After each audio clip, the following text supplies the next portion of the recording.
Vamos a hablar del tema del día. Vamos a hablar de la figura ausente del padre. ¿En qué sentido, Pilar? Cuéntame.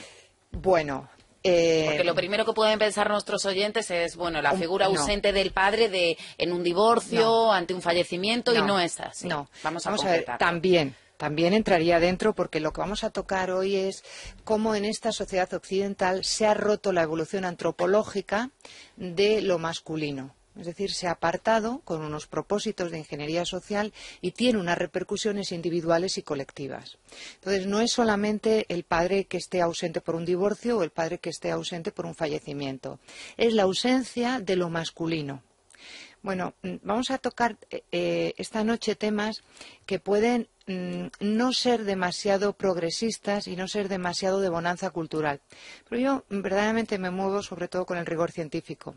Me he apoyado en investigadores, en sociólogos de la Universidad de Bolonia, en concreto Claudio Risset, que es uno de los grandes investigadores sobre este fenómeno que está ocurriendo, que es la ausencia de lo masculino en la sociedad. Empecemos. Desde la antigüedad, por ejemplo, Telémaco decía que uno de los sueños terrenales que tenía era la vuelta de su padre, el anhelo de volver a ver a su padre. Entonces, el joven, el niño de hoy, anhela ver la mirada del padre de cerca o de lejos, pero una mirada real, una mirada con amor y con contundencia. ¿Qué es lo que hace el padre? El padre lo que provoca, me da miedo decir esto, pero es así, luego lo explico. El padre, si lo hace bien la figura del padre, lo que tiene que provocar en el hijo, en la hija, es una herida. Estamos hablando simbólicamente, sí. La herida del dolor. ¿De qué dolor está hablando Pilar esta noche? Bien. Nosotros tenemos nada más nacer una simbiosis con la madre. La madre, yo me he traído mi tecnología aquí puntera. Estupenda tecnología para que entendamos perfectamente. La madre es la horizontalidad. La madre es la que nutre. La madre es la que protege. La madre es la que da el afecto, la que da el amor, la que cubre, la que protege. Bien. Es la que nos da la oralidad, la que nos da el placer, el principio del placer. En la medida en que nosotros tenemos esto bien estable, después de mayores, no buscaremos amores ansiosos. Si tenemos la horizontalidad bien, si tenemos el cariño de la madre. Si nos falta el cariño de la madre, buscaremos de manera ansiosa muchas relaciones porque vamos buscando el cariño de la madre. Atención. Bien. Esta simbiosis tiene sentido y es buena esa relación intensa a través de lo que es el amamantar, la relación de apego intensa. Bien, a los 3 años esto ya debe empezar el destete. Hablo de las etapas freudianas. Sí. A los 5 el niño ya tiene que empezar a alejarse de la madre y empezar a acercarse también a otra figura, que es la del padre. Y a los 7 u 8 ya tiene que estar completada la separación. Cuando digo la separación es la simbiosis de esta horizontalidad. ¿Y qué viene? La verticalidad del padre. Fíjate qué cosa lo que se ha formado aquí. Viene la verticalidad. ¿El padre qué es lo que hace con esta verticalidad? El padre lo que hace es dar un dinamismo y una proyección de futuro. El padre no protege, el padre dinamiza para que salga el hijo de los brazos de la madre y pueda llegar al futuro. O sea, sería como una especie de figura más autoritaria. La autoridad con amor. Con amor, es decir, desde luego. Un padre que ejerza, que es valientemente de padre y que no tenga complejos de ser padre. Entonces, para hacer esto es una castración en el hijo.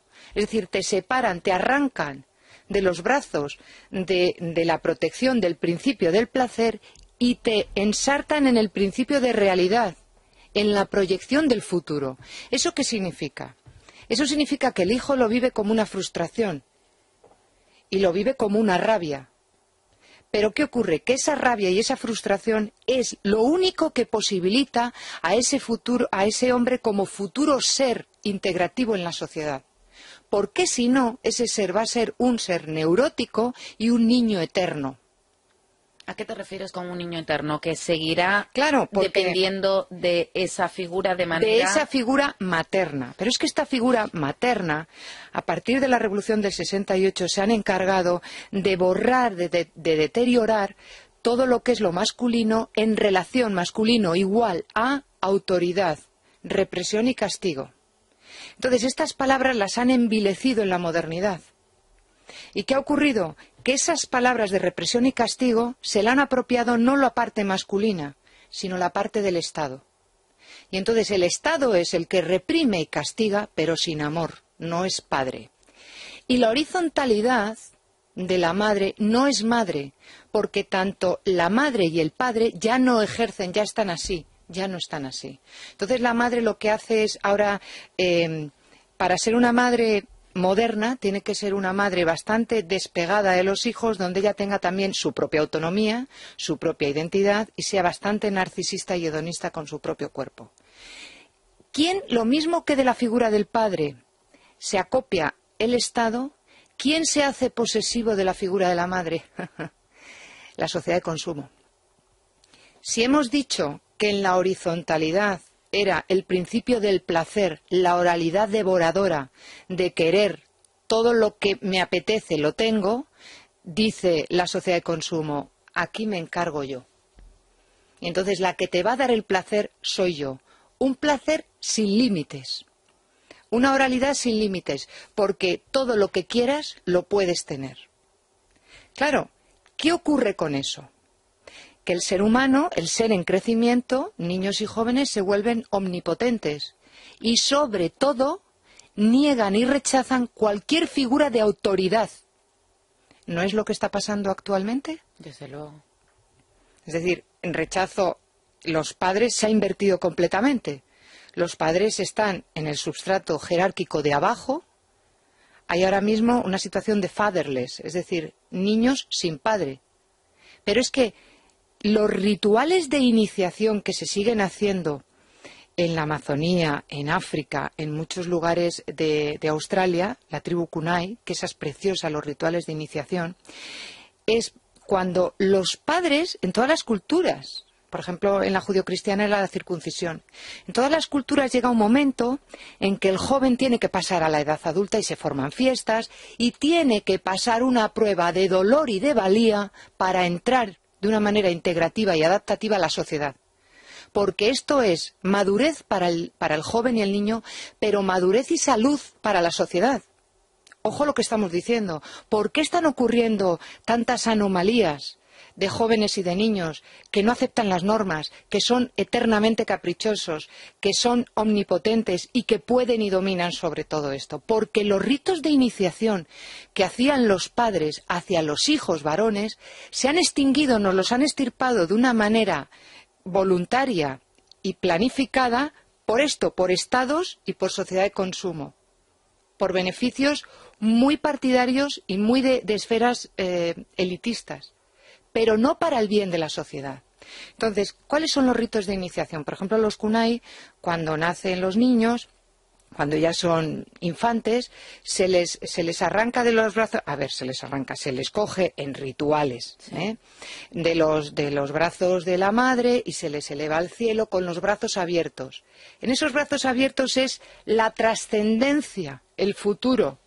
Te arranco de la oralidad que ya no la necesitas, te doy un pequeño dolor, porque claro, el niño, si le dejas eternamente, eternamente está en el principio del placer. Ahora, un niño demasiado enmadrado, demasiado caprichoso, él mismo siente esa especie de presión, esa especie de ahogo, de quiero crecer, porque el ser humano viene con la dotación expresa de crecer, exacto, de retarse. Bien, entonces en estas sociedades... Es algo innato, realmente. Claro, es que viene marcado con nuestra propia especie. Ojo, incluso en primates, en grandes simios también lo tienen. Dejan de estar en la mochilita de las madres y pasan a hacer ya tareas de recolección, tareas de búsqueda, de caza, porque es bueno para la sociedad. Entonces, este invento de la sociedad moderna occidental nos hemos cargado antropológicamente, es como un hito social que la gente no se da cuenta de la importancia que tiene. Hasta tal punto que el hombre no nace, se hace. a través de experiencias culturales vividas, no en el libro. ¿Por qué hay tanta violencia ahora hacia las mujeres? ¿Por qué hay tanta violencia de los niños? ¿Por qué, Pilar? Porque no hemos sabido canalizar los ritos de iniciación de los padres hacia los hijos, de lo masculino que se siga perpetuando en lo masculino. Ahora los ritos de iniciación normalmente son llevados por las mujeres. Incluso la figura del padre es figura de donación, porque dona el esperma. La madre es la figura de recepción. Pero esa figura ahora se ha quitado, o se intenta quitar. Bueno, estaría bueno que lo hubieran quitado ya. No sé yo, mis bisnietos. Pero hay bancos de esperma donde se elige esa donación.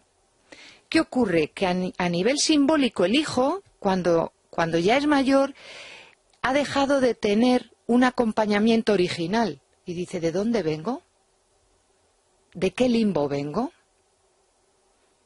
Cuando al hijo no le permites proyectarse en el futuro, proyectarse esa verticalidad, esa herida que te produce la frustración y la castración de la relación incestuosa, estamos hablando de Freud, de la relación incestuosa de la madre, del enamoramiento, el padre te saca de ese desorden moral y caótico, es decir, te da organización y moralidad. Cuando esto no se da, el niño devuelve a la sociedad esa violencia neurótica, porque está buscando una autoridad que nunca le llega. Pensemos ahora, hay violencias absolutamente voraces y absolutamente incomprensibles. En estos días todos estamos consternados por la decisión judicial de Marta del Castillo. Desde luego. ¿Qué es lo que les ha faltado a esos chicos? Una pregunta, muy buena pregunta, Pilar. Bien. Les ha faltado, psicóloga, probablemente sepas. Yo no sé nada, hija, pero intento analizar de una manera Vamos a intentar adaptativa. Analizar, sí. como tú bien dices, ¿qué les ha faltado a estas personas por su tipo de vida y por su estética y su modus operandi? Eran chicos un poco sin guía, sin freno. Es decir, la figura paterna ha fallado. Pero ahora bien, ese estado que hemos dicho que recapitula la sanción y el castigo, ellos lo esperaban. Bueno, mi padre, la figura de control no ha estado, pero la figura estado de control, aquí me la voy a encontrar. ¿Qué ha ocurrido? No se la han encontrado. Entonces, esto lo que permite a nivel simbólico y a nivel freudiano, pero que tiene resultas en la realidad, es que siga existiendo muchísima agresividad y muchísima violencia. Porque al niño, lo mismo que a la niña, le tenemos que hacer conducir toda aquella dotación que viene con su perfil genético. ¿Por qué ahora hay tanta homosexualidad?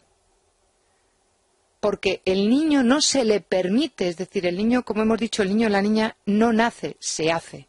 Entonces, si solamente tienes como impronta masiva, como una inmersión masiva en una cultura matrizada, es decir, una cultura de mujeres, el niño no sabe, no puede instintivamente, le ha faltado la figura masculina para proyectarse y para modelar por dónde va su patrón para luego ser padre.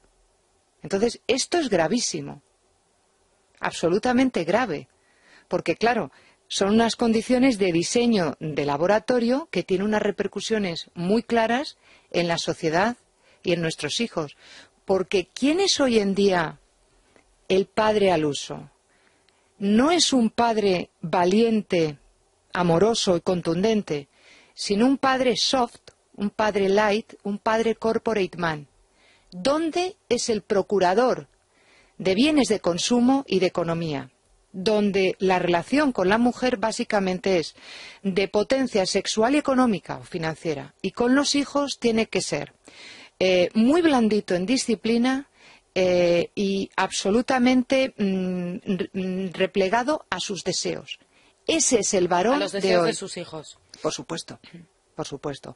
Es un padre que se le pide que calle, pague y vote, pero que no esté presente en las decisiones familiares. Es decir, se le ha borrado de la familia, porque está mal visto que ejerza de padre. Entonces, se le pide roles demasiado femeninos y a la mujer se le pide roles demasiado masculinos. Con lo cual la familia se ha desdibujado mucho como familia. Ya no te quiero contar nada, estos experimentos que se hacen, yo les pongo, les pongo un interrogante. Lo que sí sabemos es que durante miles de años, 2000 años por lo menos, sabemos que de familias hetero, donde los pilares son padre y madre, pueden salir hijos homosexuales. Lo que todavía, si lo queremos elevar a hipótesis científica, con métodos de investigación claros, es que tenga que haber población suficiente y que esos niños sean adultos en una sociedad futura para saber si de población de padres y madres que tengan hijos salen homos o heteros. No podemos decir, y eso el que lo diga es una inferencia maliciosa, no podemos decir es que están mejor que los heteros. No, es un experimento. ¿Peligroso? Yo creo que sí. Tan peligroso como esta figura que estamos viendo ausente de lo masculino. Muy peligrosa, porque además es propia de Occidente, no de otras culturas que lo siguen haciendo. ¿Cómo cuáles? Pues mira, en África a lo mejor el que saca a los hijos pues puede ser un tío, pero siempre varón. En Sudamérica, en Australia, en China a los niños se les lleva a los maizales, a las niñas también, pero digamos que tienen bien distribuidos quién hace qué cosa. Además, en los ritos de iniciación, los padres les enseñaban cómo canalizar la agresividad y cómo controlar esa agresividad de varón. Es decir, era maravilloso. Había rituales, pues yo recuerdo, yo soy de pueblo, Adriana, pues una maravilla, y sí que veía cosas que eran de hombres. Pero claro, ahora, de una manera tendenciosa, de una manera, pues eso, envilecida, es que, bueno, esto ya es todo de todos. Pues no, había rituales. Claro, es que estamos ya entrando en un punto en el que a lo mejor algunas personas pensarán, bueno, pero es que eso podría ser una discriminación, en el sentido de, no, es que eso lo hace el hombre, eso la mujer. La sociedad ha evolucionado y no es lo que estamos queriendo decir, ¿no? Bien. Estamos queriendo reafirmar la figura. Bien, Adriana, si yo pongo la lupa ahora mismo entre tú y yo, te digo que estoy discriminada. Porque tú estás sentada en un lugar de presidencia y yo en un lado. ¿Tu función ahora mismo, tu propósito era discriminarme? Por supuesto que no, claro. Bien, luego era una jerarquía establecida por el propio funcionamiento y rol de la televisión y la radio. Claro. Esto es, ¿no? Bien. Entonces, si ponemos etiquetas perversas, las vamos a encontrar. Entonces, lo de discriminación positiva, pues es que es un contrasentido, como un criminal bueno. Oiga, una cosa y su contraria no pueden ser. Exacto. Entonces, no es discriminación. Yo creo que era una organización para que cada grupo funcionase bien. Te iba a hablar de los ritos de iniciación. ¿Sí? Habrá gente que sí que me entienda y otros dirán, bueno, ¿dónde se ha metido? ¿En qué zarzal se ha metido esta buena mujer? Las matanzas. Pues las matanzas, en los pueblos se tenía muy diferenciado qué cosa hacían los hombres y qué cosa hacían las mujeres. En los funerales también se tenía bien delimitado qué cosas hacían los hombres y qué cosas hacían las mujeres. Entonces, en sí el afrontamiento de la vida era más recio, más valiente y con más proyección de valentía, de futuro y de dinamismo y de incorporarte rápidamente a la sociedad que las personas de ahora. Porque los niños y los jóvenes de ahora ir a un funeral, no, por Dios, que no se entere, que no vea. Pero es que, ¿cómo se van a identificar con padres que ahora los llaman metrosexuales? Porque es que la figura de lo masculino le han ido quitando volumen. ¿Y qué consecuencias tiene eso, todo lo que estamos...? Claro, quitando volúmenes. Un minimalismo en estética, en arte, en literatura. O sea, todo lo masculino hay que rebajarlo muchísimo. Entonces, incluso se está investigando toda esta función del borrar y la difusión de lo masculino en cómo en Occidente hay mayor zoospermia. Es decir, mayor número de hombres que son impotentes. que no pueden engendrar. Qué curioso. Claro, es que las cuestiones sociales, ojo, porque ninguna acción es neutra, ninguna. Todo tiene una direccionalidad, o positiva o negativa, pero neutro no hay nada, Adriana. Entonces, cuando nos condicionan tanto para el voto o nos condicionan tanto para la compra, para el consumo masivo, verdaderamente se ve claro quién tiene el poder coercitivo, el poder de padre sin amor y el poder de devoración oral, pero sin el amor ni la protección de la madre. Entonces, ¿la consecuencia qué es? Neurosis de angustia, no querer crecer, adicciones las que quieras, porque te han dejado aislado. Para crecer necesitas esto. Y esto es la cruz. No, el que sea cristiano lo entenderá, y el que no sea cristiano que entienda por esto lo trascendente. Y lo trascendente es que el niño desde que nace sabe que tiene que trascender en cada etapa a la siguiente. Y que el joven va a dejar de ser joven y va a pasar a ser maduro, y de maduro va a pasar a ser anciano. Pero claro, si todo esto se desdibuja, si lo masculino no es masculino y lo femenino no es tampoco femenino porque es medio masculino, es un ser híbrido que tiene unas consecuencias, claro, psicopatológicas en la sociedad. Es lo que te iba a preguntar, a nivel y a mayor escala, ¿qué significa la pérdida de rol masculino? Hablando a nivel en toda la sociedad, en la sociedad de un país. Pues ¿Qué mira, significaría? ¿Qué consecuencias podría tener? Pues consecuencias, como hemos visto, consumos patológicos, donde solamente se vive por y para consumir desde el propio cuerpo, objetos, viajes, consumir como igualitario a satisfacción.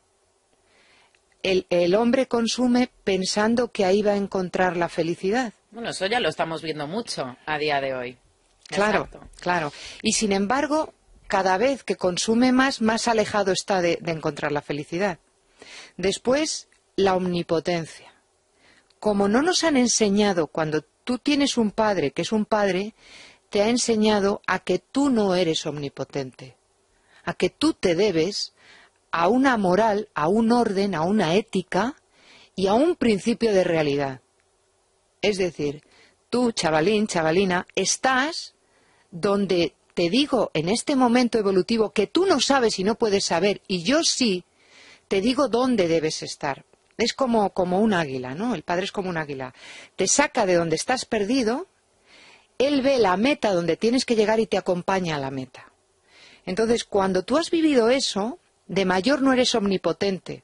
Es que yo, porque yo lo valgo. Es que hasta los anuncios de la tele, porque yo lo valgo, pero ¿qué vas a valer tú? Pero si es que, te voy a poner un ejemplo que me ha hecho que pensar en esto de porque yo lo valgo y la omnipotencia. Con el barco el crucero, que la gente iba a consumir masivamente placer, y les encuentras en el cascote, en lo que es la parte, uno de los flancos del barco, como hormiguitas pidiendo auxilio. Eran las hormiguitas de los seres humanos que ahí no eran omnipotentes, sino frágiles. Bien, entonces, cuando no te han enseñado esa fragilidad y esa vulnerabilidad, porque no te han enseñado a trascender del placer, pues ¿qué ocurre? Que ante esa situación te desesperas y ocurre lo de este sinvergüenza, supuestamente, perdón. Sí, pero todo indica ello. Sí, esa palabra la tenemos todos en nuestra mente después de lo que abandonó. Hemos sabido. ¿Qué otra función tiene la figura del padre? Por supuesto también de la madre, pero principalmente del padre. Es educador y modelo en el trabajo, casi nada. Si un padre le ves, un padre agricultor, un padre ganadero, un padre como el mío, panadero, un padre ingeniero, un padre cirujano, que le ves hacer su trabajo bien, vas a aprender a superar la fatiga, vas a aprender a tener la responsabilidad del trabajo, vas a aprender a que el trabajo es sagrado y es serio y tienes que ser responsable, vas a aprender a que el trabajo no es mangar, es esforzarte. ¿Qué cosas? ¿Te suenan de ahora, no, Adriana? Bueno, sí me suena. Es decir, que claro, como ahora ya empezamos a asistir a los padres ya víctimas del fatherless, del sin padre, pues ¿qué ocurre? Que los niños están mamando el pelotazo, el a ver si yo mango, a ver si me lo llevo. El sin esfuerzo. El sin esfuerzo y el mi padre no es un padre verdaderamente contundente, serio, ese modelo que te trasciende, que te lleva a lo alto y a la superación, sino es un padre chulesco, que nos envilecemos mutuamente y que en el fondo, en el subconsciente, hay una agresividad neurótica contra ese padre que no ha sabido ser padre. Porque los niños, cuando son, y los jóvenes, cuando montan esas rabietas y pataletas para salirse con la suya, cuando tú les preguntas en consulta, oye, ¿tú qué pretendías? Dice, tantear a mis padres, a ver hasta dónde podía yo llegar. Cuando el padre pone el límite, o la madre, hasta ahí llegó. El niño después frena en seco y se siente enormemente mejor, le rebaja la angustia y le preparas y le sitúas para trascender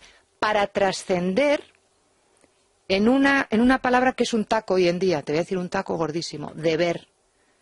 Tú le dices a un niño los deberes, tanto los escolares como debes hacer esto, y es un taco. Ahora, amiga, derechos, todos, pero bien entendido. El derecho es en relación de los demás conmigo. Esa omnipotencia que hemos estado diciendo. Es que yo tengo derecho. ¿Tú qué tienes derecho? Primero, mira a los demás. Ponte en la piel de los demás, pero como no te han dejado porque estás con un estado coercitivo, con un estado que te está castigando para que votes solamente, con una oralidad de una sociedad de consumo que tu madre es un carrito de la compra, ¿cómo vas a mirar a los demás? Para mirar a los demás, lo que nos hace más humanos es el dolor. Por eso es la cruz. Eso es lo que nos hace verdaderamente humanos. Las personas que sufren son muy humanas. Sin embargo, las personas vanidosas y exitosas son verdaderamente apestosas. Y esto es una de las partes, de las consecuencias de la ausencia de la figura masculina. Y realmente siempre lo hemos escuchado, ¿no? Eso de cáete para levantarte, a medida que los golpes al fin y al cabo en la vida te fortalecen, ¿no? Tienes que saber lo que es un fracaso para poder disfrutar de un éxito al fin y al cabo, y para eso las figuras tanto del padre como de la madre son fundamentales. Me acordaba ahora y voy a hablar de otro programa, pero hay un programa en la que una psicóloga se encarga de guiar a unos niños que se supone bueno, se supone no, yo los veo y digo, están fatal educados.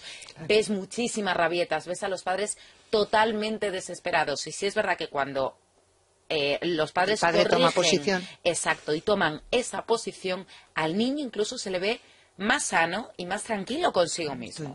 Más liberado, más relajado, más feliz, al fin y al cabo. Ese programa en lo que se basa es en un corpus teórico muy importante. Yo lo utilizo mucho en la consulta, que es la modificación de conducta. Entonces, la modificación de conducta siempre ha sido necesaria, pero era más necesaria en cuadros patológicos, cuadros como más de perfil psiquiátrico, ¿no? Pero ahora lo precisan cualquier familia, y además he visto la demanda en aumento a partir de padres jóvenes que no saben, les da pánico porque buscan, consecuencias patológicas de la sociedad, ser aprobados por la sociedad. Es decir, que un niño en el supermercado tú le digas, no te he comprado el helado, ni te lo voy a comprar, y se lo digas así, con contundencia, sin situaciones vejatorias, porque la gente asocia castigo a vejación. No, señores, señor. La vejación es lo que están haciendo nuestros niños con nosotros, que yo he oído, tanto en consulta como en la calle, unas barbaridades a los niños, y la madre dice, que te voy a dar, ¿eh? Sí, totalmente. Y el niño le dice, ni me has dado, ni me vas a dar. Y además, que lo hacen. Una falta de respeto absoluta y una falta de autoridad del propio padre general. Claro, pero ¿qué está pidiendo el niño y el joven? Está pidiendo, ponme un límite. Claro. No, bueno, la atención, por supuesto, porque es que hoy en día el dinamismo familiar es un grupo que se concitan, no que conviven, sino que se concitan puntualmente en algunas horas para tener ciertas relaciones. El concepto familiar, que tú y yo, por lo menos yo, que ya soy más antigua que las cadenetas, No tenemos, tanto. bueno, pero No ya te digo yo tanto. que sí, pues es un concepto familiar de apoyo, de sostén, de ayuda, Sí. de relaciones, de un pasado, un futuro y un presente. Entonces, ahora los críos, bueno, los abuelos son figuras que se utilizan. Además, los abuelos también están en sus propios rollos de gimnasios, de hacerse el lifting, de no sé qué. Los padres tienen que producir mucho para entrar en el gran carrito de la compra de la gran sociedad de consumo. Y los críos lo que necesitan es tiempo de estar con los padres haciendo cosas sencillas, sin gastar dinero. Y las vacaciones, es verdad que la gente trabaja, pero las vacaciones de verano que no trabajan, enseguida buscan campamentos, buscamos, por favor, que los niños lo que quieren es disfrutar de los padres y disfrutar de su hogar. Tienen habitaciones maravillosas, demasiado objeto, demasiado placer. El niño necesita tener la frustración, la castración de que hay un padre, hay una figura contundente de poder que pone orden Y límites. y límites, los límites los dos. Pero hay un padre que modela la fortaleza y la dinamis hacia lo trascendente. Y el padre y lo trascendente va a ser que estamos hablando, a lo mejor terminamos hablando de Dios. Pero claro, ahora esto, si terminas ya con el remate es imposible. Pero es así. Pilar, sabes que me quedaría hablando contigo toda la noche y Es ya me he mutuo. pasado de hora, que siempre me pasa, mira, ves, Isaac me riñe desde el control, No tiene toda la riñas, razón, Isaac. siempre me pasa con Pilar, lo siento muchísimo. Es Me mutuo. quedo obnubilada contigo. Por Pilar, Dios. muchísimas gracias, Todo lo como siempre, contrario. por aclararnos todos estos asuntos que sin duda, si Son no de nos calado. enfrentamos, lo veremos en nuestro vecino, en nuestro amigo, y con tu ayuda podremos guiarlos un poquito más. Muchísimas Vamos a ver, gracias. gracias.